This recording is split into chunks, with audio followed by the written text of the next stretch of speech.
ताज्या बातम्यांसाठी ABP माझाला subscribe करा आणि बेल आयकॉन प्रेस करा।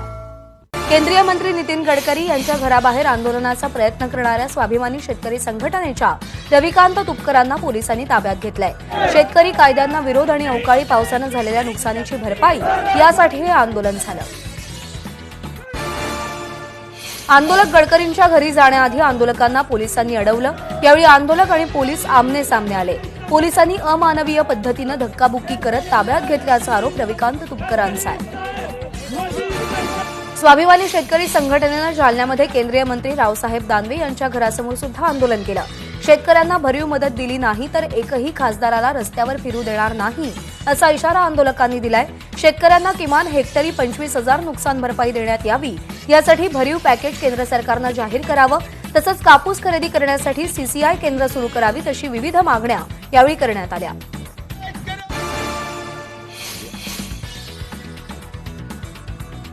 बिहारच्या निकालांनी मोदींची जादू आणि प्रतिमा मोठ्या प्रमाणात संपल्याचं प्रकाश आंबेडकर यांनी म्हटलेलं आहे। इतर राज्यांप्रमाणे भाजपला निर्भेळ यश बिहारमध्ये मिळालं नसल्याचं आंबेडकर म्हणाले। देशामध्ये परत आघाडी सरकारचं पर्व सुरू झाल्याचं सुद्धा त्यांनी म्हटलेलं आहे। बिहारच्या निवडणुकीनंतर काँग्रेसनं आपलं चारित्र्य तपासावं असा टोला सुद्धा आंबेडकरांनी काँग्रेसला लगावलाय।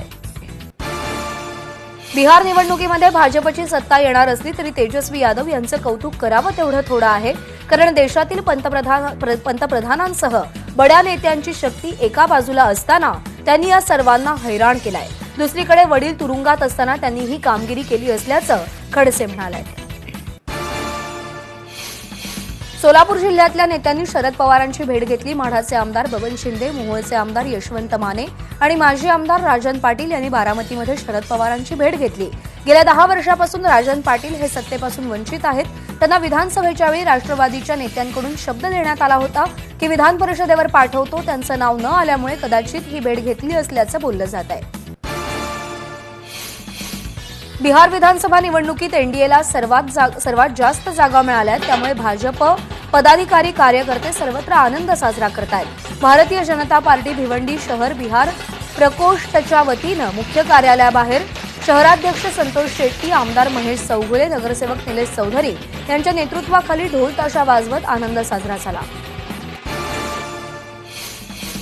भिवंडी शहरातल्या भोईवाडा पोलीस ठाण्यामध्ये नेमणुकीवर असलेले पोलीस सुभाष देसले यांचा कोरोनामुळे मृत्यू झाला होता, त्यामुळे त्यांच्या कुटुंबियांना 50 लाखांचा विमा मिळणार आहे। परंतु त्याआधी भोईवाडा पोलीस ठाण्यामधील अधिकारी आणि कर्मचारी वर्गानं त्यांच्या परिवाराला 1,25,000ची मदत केली आहे।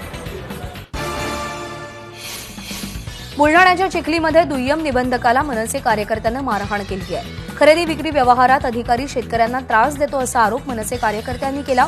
कार्यालयात जाऊन जाब विचारला असता अधिकाऱ्यांना अरेरावी केल्याचा आरोप मनसेचा आहे।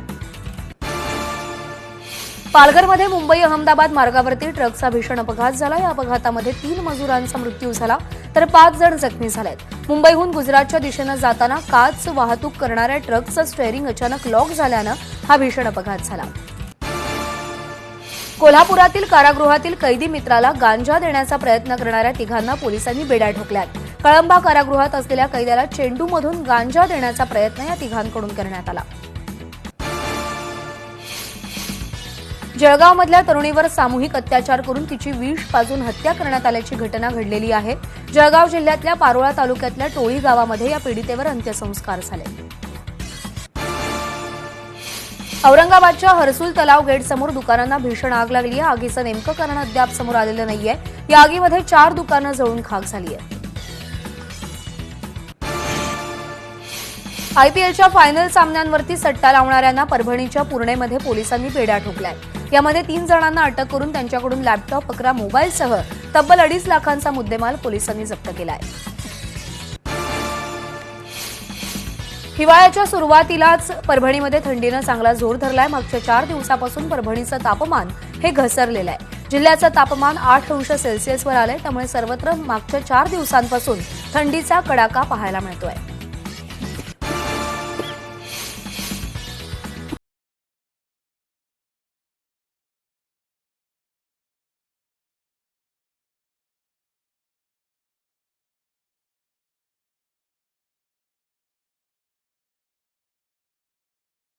सुद्धा थंडीचा कडाका वाढलेला आहे। धुळ्यामध्ये पारा 9 अंश सेल्सिअस इतका खाली आलाय।